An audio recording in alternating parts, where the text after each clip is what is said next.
Paul here from My Perfect Failure, helping you turn your failures into successes and your setbacks into opportunities.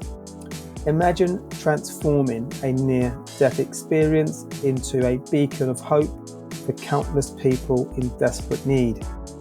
In this episode of My Perfect Failure, I sit down with Sig, an entrepreneur and seasoned machine learning engineer.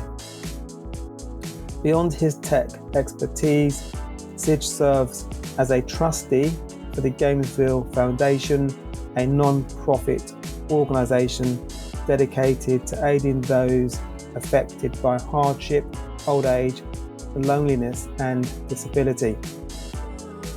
We delve into how the Gamesville Foundation emerged from a life-altering event, the visionary ways they're combating societal challenges through recreation and education, and the profound impact of their scholarship programs for the underprivileged in society. This conversation opened my eyes to the incredible power of turning personal trials into personal and community triumphs. So join us as we explore this inspiring journey and discover how technology and compassion can intertwine to uplift those facing the greatest need in society. Who knows what Jay-Z, J.K. Rowling, Bill Gates and Oprah Winfrey all have in common? Okay, I will tell you then. They have all overcome failure in one shape or form to go on to gain success in their respective careers. Welcome to My Perfect Failure. Join us as we delve into the world of our perfect failures. We will interview, explore, and discuss how our perfect failures can lead us to success. Join us and tune in. Welcome everybody to another episode of My Perfect Failure. Today I'm super excited as I have another amazing guest for you on My Perfect Failure. So joining us today is an entrepreneur and seasoned machine learning engineer with a profound commitment to leveraging technology for societal benefit. With a passion for technology and community service, he advocates for making technology accessible and useful for challenged populations. He is an advocate for lifelong learning and is continually exploring new ways to expand his knowledge and skills within the tech space. He is also a trustee of the Gamesville Foundation, a charity that has a focus on providing recreation and aid to humans that are onset by hardship, old age, loneliness, or disability. So a very, very warm welcome to My Perfect Failure. Sig, how are you? Yeah, I'm doing all right. Thank you for that. Thank you for that introduction. No, you're very welcome. You're very welcome. Super pleased to have you as a guest on My Perfect Failure. We've had a number of conversations, kind of separate to Gamesville. We've spoke about it a little bit, but when we touched upon that, I was hugely fascinated by you and actually the mission of Gamesville and the wonderful work that you've done today, and also obviously the plans you've got for the future. So Gamesville, that's going to, I guess, be the focus of this discussion, because I think the mission is incredible and very inspiring. But you're a very fascinating person as well. I pick your brains continually about tech. There's a little bit of a clue to that in the bio that I read out. So people that maybe don't know you today, maybe you can give us a little bit of background to yourself. Yeah, sure. Yeah, so I'm Sig. I'm very interested in technology. I've always been, ever since I read the Iron Man comics as a child. It just seemed so cool. It was but yeah, at the moment I'm a machine learning engineer. I work with AI and also with the Gamesville Foundation. Okay, amazing.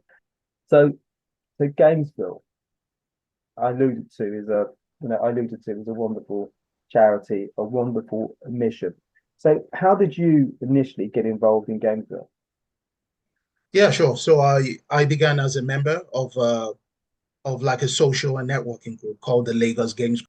So I was like drawn in by the by the fun and the, meeting new people. And like we played a lot of board games, but it was mostly like a professional networking group. So that's where I met the founder of the games group, of the Lagos Games Group, which is Chidima, a very dear friend of mine, also a fellow trustee with the foundation.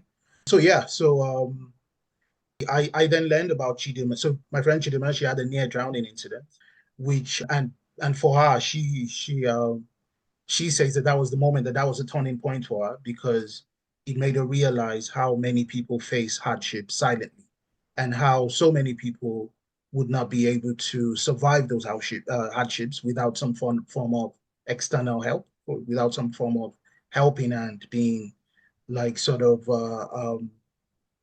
reaching out to them. So I was inspired by that. So I joined the group. So which allowed, so the foundation also has like a recreational side. So it has the social play, which is also because which is part of its DNA, and that's because of the fact that it sort of came out of the games group, right? So yeah, so recreation and also financial and material aid for for those that need it. Okay, okay, amazing. And so in terms of the charity itself, how do people, I guess, how do you access and find those challenged people? And just for people listening, it's you're Lagos based, so this is based in Nigeria. So is the charity really focusing on people who are in that surrounding Lagos community? Not necessarily. Okay, So yeah, so we do have we're all over Nigeria, but we did start out in Lagos specifically. But yes, we so at the moment we support five charities.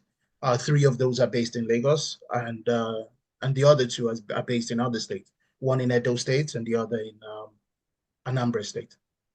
okay. So that's interesting. So, okay, so are you more, so your foundation and you support charities. So you've isolated those five charities who I guess these are my words, not yours, that fit into the ethos of what Gamesville is mission is. Absolutely. So yes, so we do a bit of both. So yes, we do support.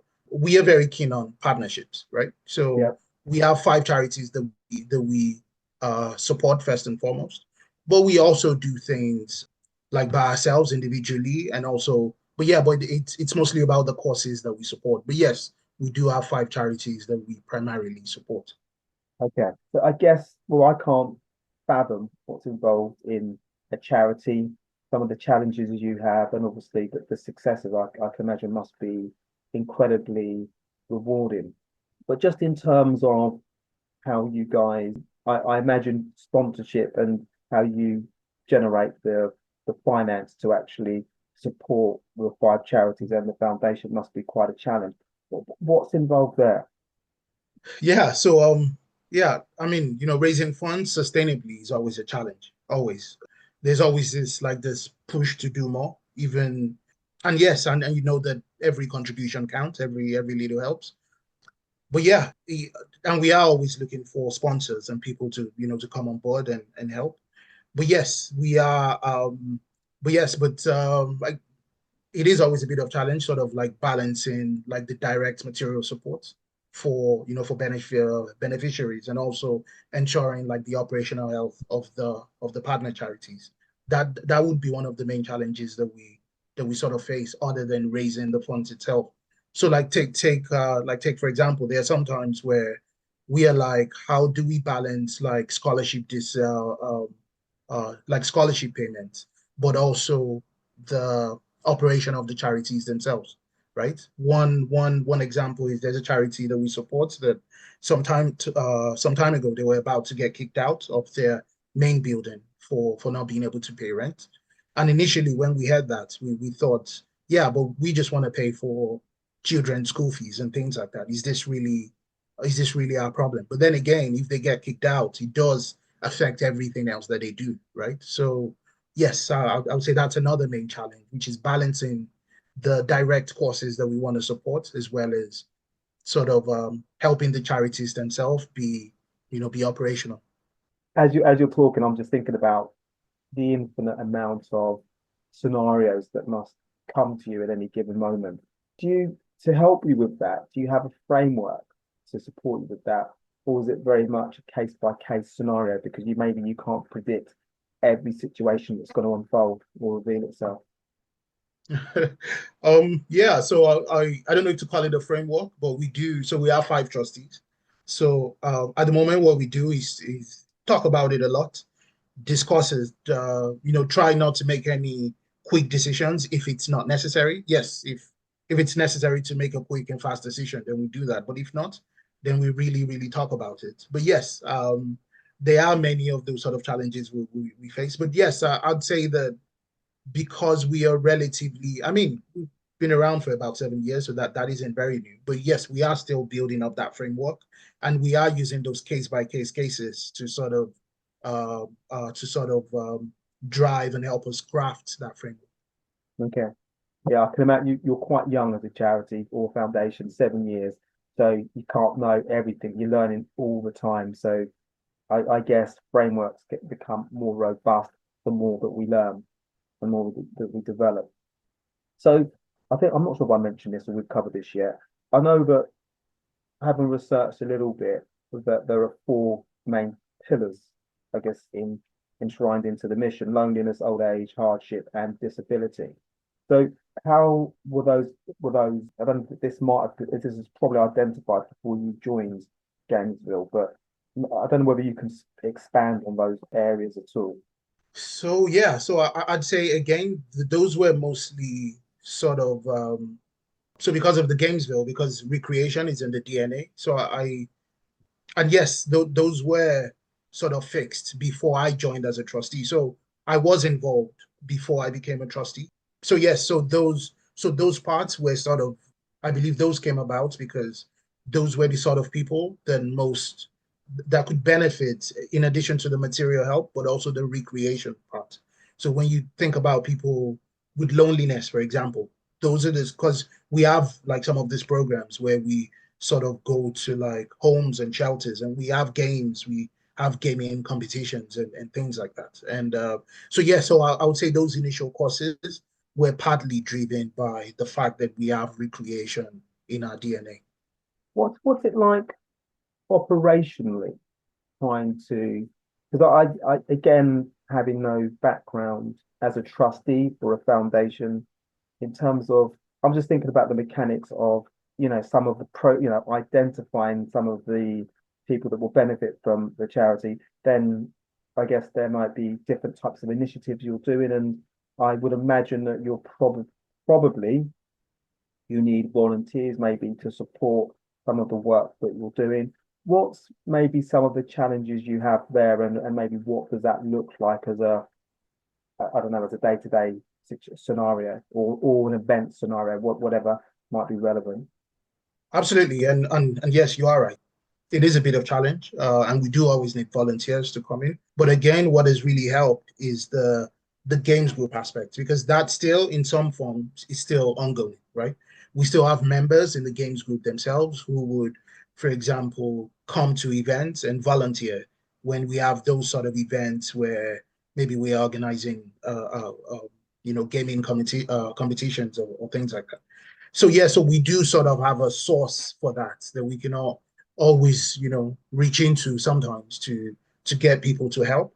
Now, another leg of that is in partnerships. Again, we are very, very strong on partnerships. So, like, take for example, I personally volunteer with a different charity. So I volunteer with another organization that sort of teaches tech education to kids in public schools. Now, because I help there, so I also know those. So those people are also always willing to help and volunteer when we have those sorts of events. Okay. So yes, absolutely necessary to just be out there and be of use to others, and they will be of use to you as well. I was just thinking, you as a trustee, what's involved? The people don't know what a trustee does. What's involved in that? And just before you answer that, do you recommend that anybody that's thinking of becoming a trustee, do you have to have maybe a, I guess definitely have to have compassion, but do you have to would identify with the charity maybe or the foundation that maybe you might be considering? I mean, I think one should definitely believe in the mission. The mission should make sense to them. Absolutely. Compassion is absolutely that. I'd say that is necessary. So, like, take my journey for example.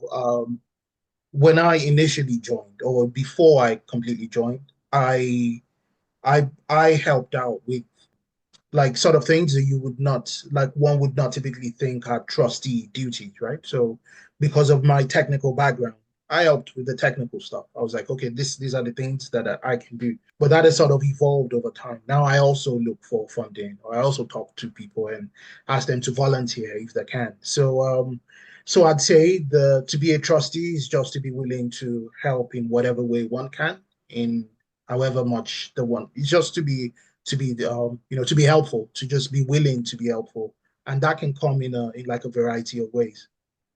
Okay, okay, great. And so just so I totally understand, Gamesville, can you break down Gamesville? So Gamesville, what did that come from something that existed before Gamesville?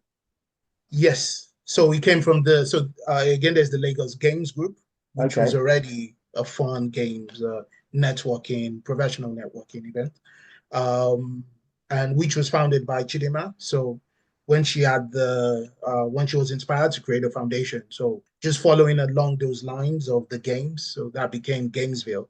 And also because again the charity needs to, because we have that recreational part, right, where in addition to providing that material aid, we also like believe in providing recreation, having fun.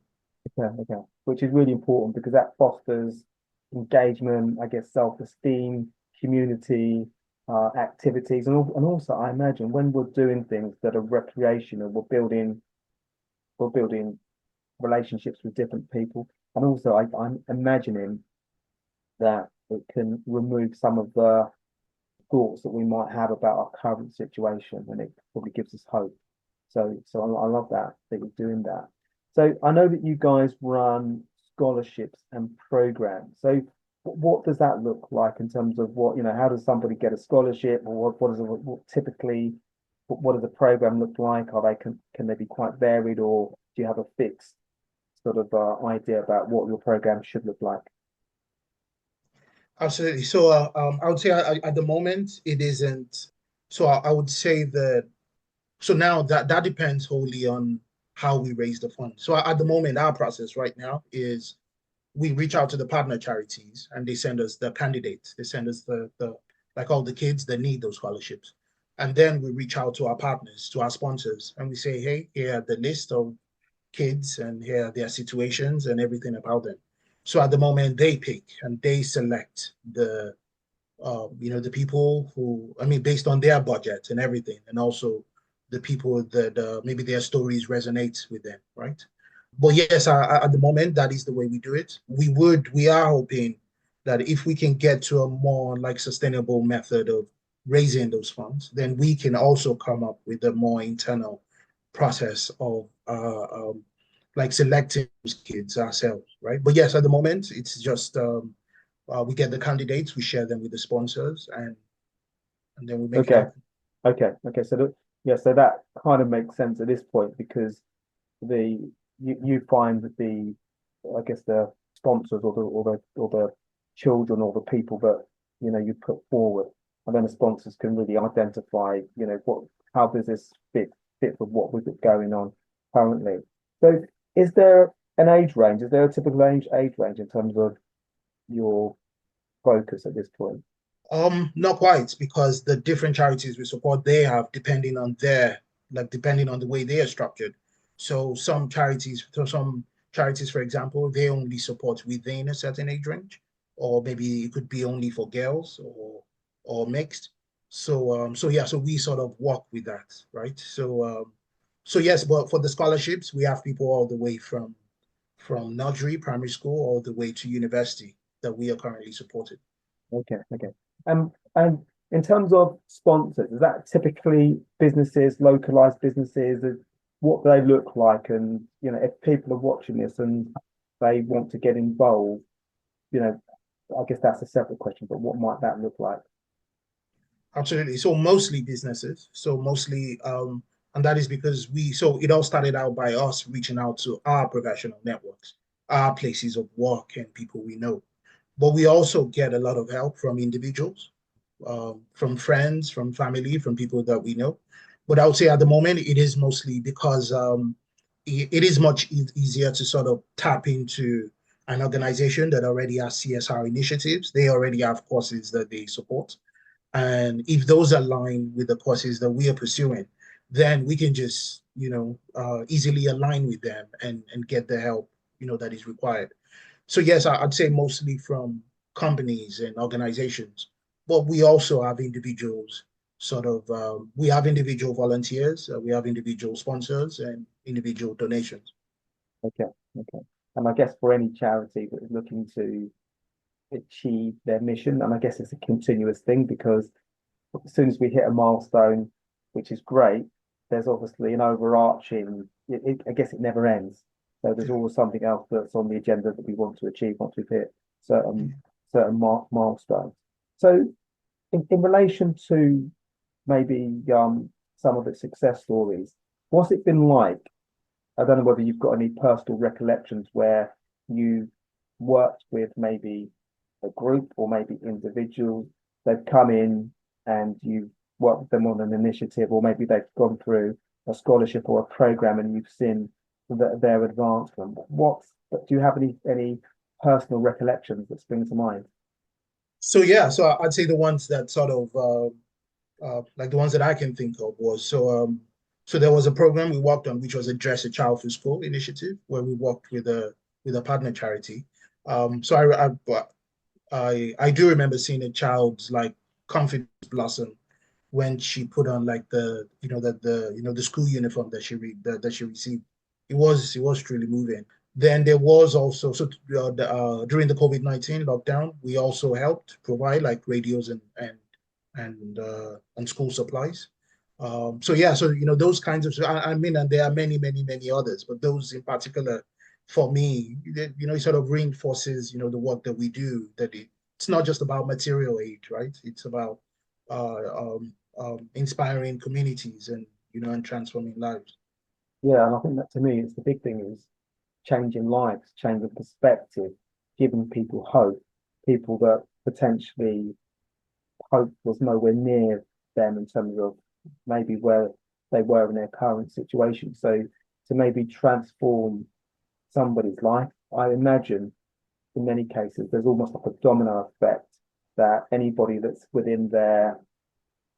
close to them will see the uplift in their spirit, in their hope, in maybe their individual aspirations. So I'm sure that must be, I'm sure over the years you've seen that in abundance. I was reading earlier that something, I forget when it was, but on your website, which I will put on the show notes, you've got some of your success stories, and there was one where I think you raised 3.5 million Nigerian dollars for 10 students, for 10 youngsters, I think it was, which is, I think, for them to experience a scholarship. So there's lots of stories like that I guess exist now, and I guess there'll be more in the future.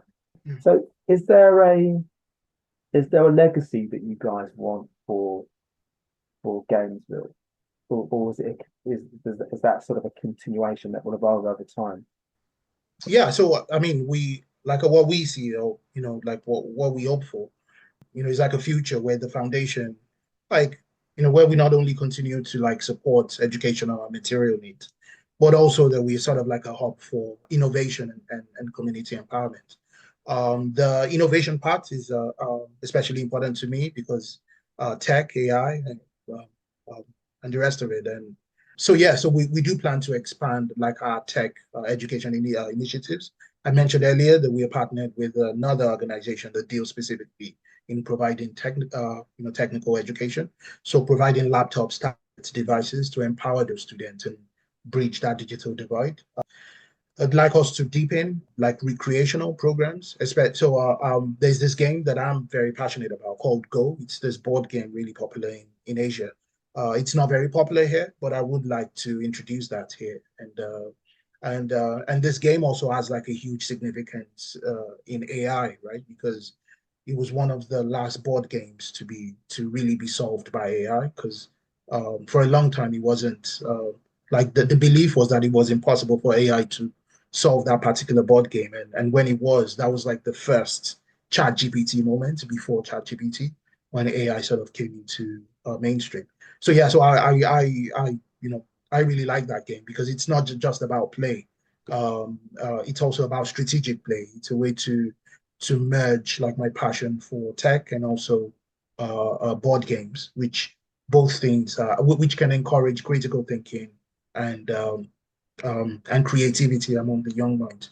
So yeah, so I would say two things we are hopeful for: to continue to provide material aid, and to also sort of deepen that innovation and recreation and community empowerment. That's great. Do you see, obviously I pick your brain about tech all the time and innovation because that's your area of expertise, one of your areas of expertise.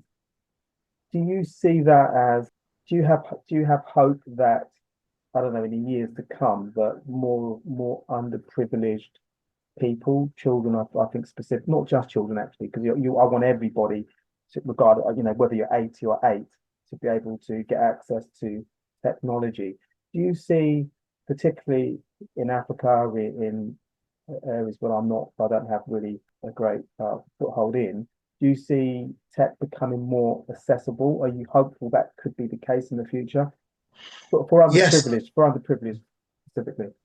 yes, I absolutely. I do believe that. I do think that technology can help. I do believe that it can help level the playing field a bit for people. It can like without sort of delving too much into it. Like, one of my hopes and dreams for the future is a world where everything is automated, right? Where work is all automated, where we can be like extremely productive, and there's more wealth to sort of like spread around and go towards everyone.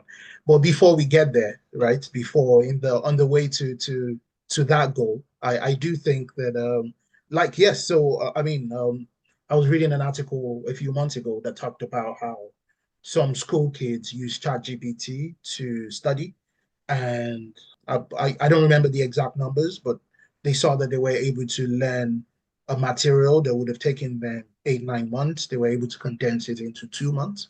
So yes, I do see a future where technology does that, where it helps people, um, um, with like opportunities in ways that they would not have otherwise, and level the playing field a little bit. And so yes, that's the hope. You know what? I love that idea about using tech in a way to level the playing field. I hadn't thought about that before, but particularly for underprivileged groups.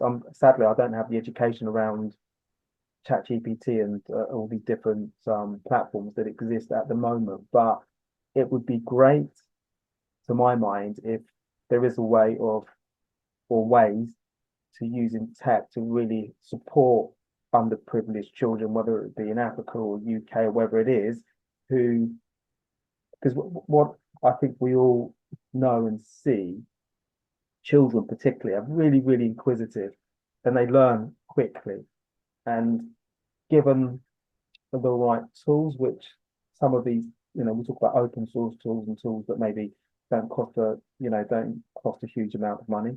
I guess we have to have laptops and computers or phones, whatever, to be able to access. But if there is an opportunity to actually give these guys access where they can expand their minds, they can do things that maybe they couldn't do 3 or 4 years ago, that would be huge. So I was thinking about governments and policymakers and people that I guess would have more power and essentially more responsibility. Do you guys speak to those, have any relationships with people in that area, just in terms of maybe sharing ideas or insights that you guys have gleaned since you guys have been in operation, to support you and really give them insights about what they can do maybe more, or how, or maybe collaboration, I don't know. Yeah, yeah. So none at the moment. So I can recall a few programs that we've had with other partner charities and where they were involved. with government. I myself, I've also had certain conversations where we're talking to some government agencies to sort of create programs for like schools and like public schools and maybe bring technology to them. But I would say nothing concrete as of yet, nothing beyond that initial Yeah. idea stage. But yeah, I mean, absolutely, absolutely, like people need all the help they can get, and sometimes that help, like it doesn't get any bigger than the government, right? So Yeah. yeah, Yeah. that would be nice. And I guess ultimately it's difficult to do everything, and there's only so many people, and we've already spoken about, that you guys need volunteers to help you deliver some of the initiatives that you've got either completed or you've got in the pipeline. So as you were talking, I was thinking about, solutions. Are there any, have you guys thought about, or I don't know, does it come into your head about potential solutions that we can, because obviously we talk about hardship, we talk about old age, we talk about loneliness and disability. So there's lots of different challenges we all encompass, and obviously we can't fix everything, immediately. But are there any insights that you guys have gleaned from the 8 years that you've been in operation? So maybe any solutions that can be used or we should be thinking about to eradicate maybe some of the challenges that you guys come up against, or certainly the people you support? I mean, yeah. So I'd say that the one thing that springs to mind is something that you actually already mentioned earlier, right? Which is that like when you provide this help, it not only fixes it for that one person, but they usually have like this chain reaction to others, right? So we have seen instances of like maybe kids sponsored, with like their scholarships, so getting scholarships, and they then mentoring the ones that come after them and helping them in Mm, certain ways and having. So yes, I mean this was always clear, but it's also different when you see it in action, right? When you see that spiral effect, right? Where you see that knock-on effect or that chain reaction, so to speak. So yes, I mean, like a lot of the time when you introduce that help, you break that cycle, but then it also sort of so then that wave or that ripple effect sort of affects everyone around them as well. So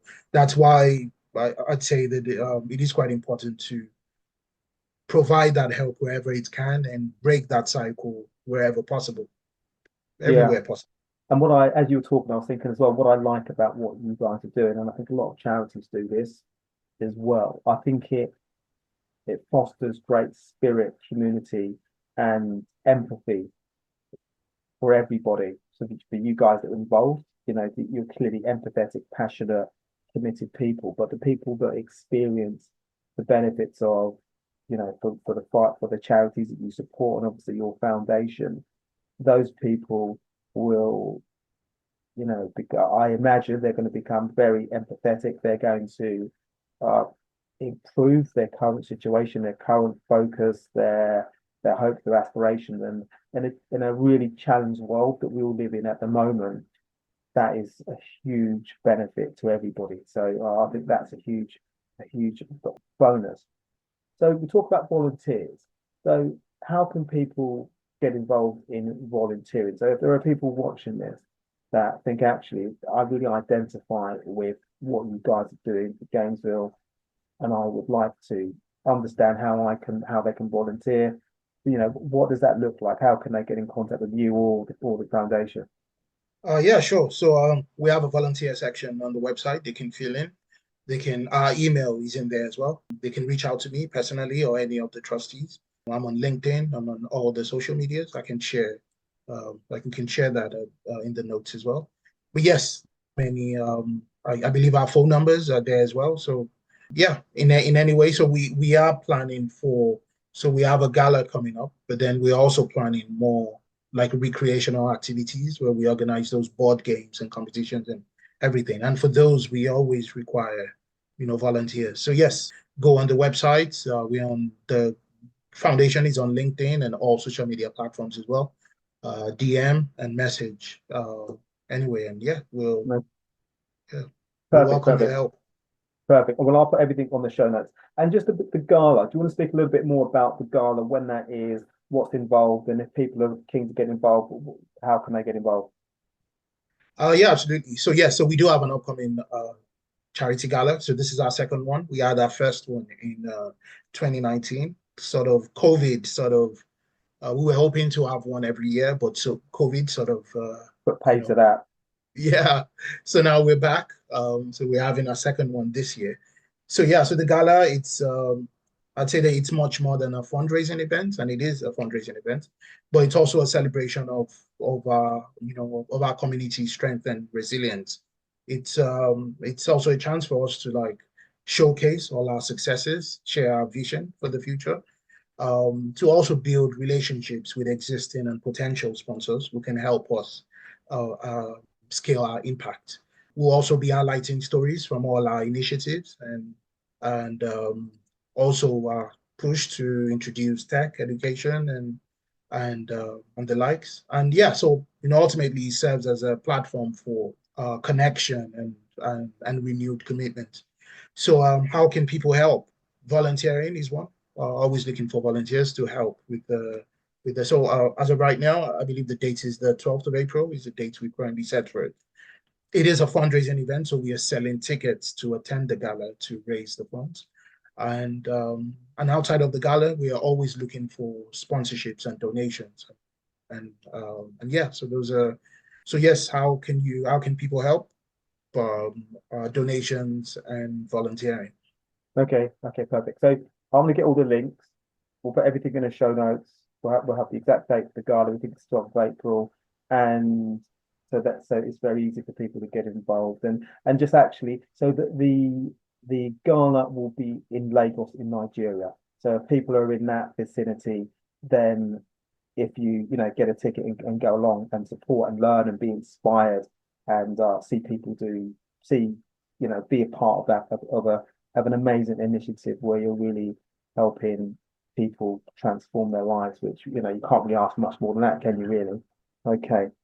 So I don't know whether you have any, we're getting toward the end now. So I'm just wondering, are there any final comments that you have or final thoughts, or have we covered everything?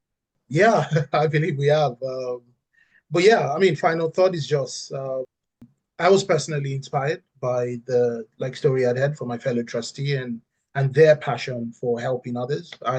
I do hope that outside of the volunteering and sponsorship, I also hope that we can also inspire others to help in however way they can, in whatever form they can. No, nothing is too small. Every little helps. There are, again, taken from my trustee story, there are a lot of us, a lot of people in the world that would not be able to survive or, without some form of external help. So more than the donations and more than the getting involved is just also to the hope to inspire others to help in whatever ways they can, in whatever form they can. I was just thinking around the volunteering. So sometimes some people might think I want to volunteer, but I'm not based in Lagos, I'm not based in Nigeria. But if you're a great marketeer or you're great with social media or you're great with you have some skill, maybe that's a way that they can support. They might see actually there's a way this is they might have a particular skill set that they know is impactful. They could get in, if they got in contact with you, maybe that's a conversation they can have, a different way they can support you. They could be based in the UK, they could be based in America, they could be based maybe in Nigeria, but maybe not locally. So are those type of conversations you're open to?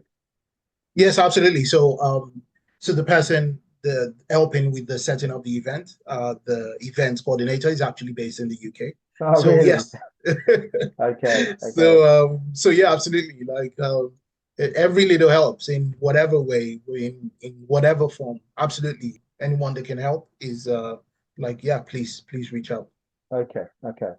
So, so Sid, thank you so much. This has been fabulous. I've really enjoyed this conversation, but also all our other conversations. So, hoping we can do this again. It could be about Gamesville, it could be about tech. I definitely want to have a conversation about tech because, yeah, I find tech fascinating, and I know that you have great knowledge and ideas about tech now and in the future.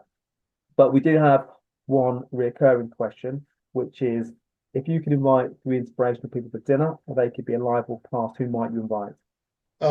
So yeah, sure. So like this might be a bit obvious, but Nelson Mandela, absolutely. I um I feel that he embodied resilience with like his relentless fight for justice, which sort of resonates with our mission to empower those in need. Um, the second is an author. You might know him, Douglas Adams. I really enjoyed some of so wrote this book, Hitchhiker's Guide to the Galaxy. Okay, yeah, Used yeah. to be one Okay, of my favorite books. yeah, So classic. he's yeah, so his wit and imaginative perspective. So for me, it was when I remember. So this was many years ago. I went to a library. I got a bunch of books. Uh, I got to the front and I realized I had too many books. So I was trying to decide which ones to drop. And for me, I have this thing where if I drop a book, then I don't ever pick it up because if I feel like if I drop it, then something internally or Okay, yeah, something yeah. tells me that it didn't make the cut. And Happened for a reason. yeah, exactly. But then I had decided to drop his book. But then there was a librarian. She was attending to someone else. So while she was doing that, I began reading the book and I got hooked in like the very first page. And I was like, okay, that's it. Another book has to be tossed out. So yeah, so he's wit and very funny. Um, he wrote science fiction and but always very funny and he had an imaginative perspective. So yes, humor and creativity can be powerful tools for social change, which is my takeaway from that. Then Muhammad Ali, he Mm. had spirit of determination and courage in the face of adversity, inspired millions, if not more, and which also symbolizes the strength of the human spirit. So yes, so all these three for me, they remind me that transformation can come from compassion, creativity, and resolve. Yeah. I'm just thinking about that dinner. If you had that dinner, imagine I'm just thinking about you after the dinner. The dinner would be amazing, but I'm thinking about after the dinner, about the how inspired and how I think you probably feel you could fly because of Yeah, what you would learn, what you would discover, the things that I'm sure they would uplift you in ways that you can't even yeah, imagine because of their wisdom, their inspiration, their resilience, their life experience. It would be that would be, if we had £1 million, you'd pay £1 million for that because it would be worth every penny. Sig, I could talk to you all day. Clearly, you know that, and I know we've already spoken about having different conversations specifically about tech, but it's been phenomenal having this conversation. You learning more about Gamesville, about the amazing work that your colleagues, your trustees, the volunteers are doing, the impact that you're having on lives, and not just the lives of people that undertake the program, but obviously people that they're in touch with, loved ones and friends. So congratulations on the work you're doing to date, and yeah, let's stay in touch. absolutely. And yeah, thank you so much for having me. It's been You're thank you so much. you're very welcome, and thank you everybody for tuning into this episode of My Perfect Failure. Always looking to grow the show, so please do subscribe if you are watching on YouTube, and your feedback is most welcome. So we're keen to hear about the things you like and equally the things you don't like. So you can find me at paul@myperfectfailure.com, or you can find me via the feedback page on the website. So take care for now. Bye. Thanks for listening to My Perfect Failure podcast. Be sure to visit www.myperfectfailure.com to join the conversation. Subscribe to our podcast on iTunes or Google Play. Look out for our next episode.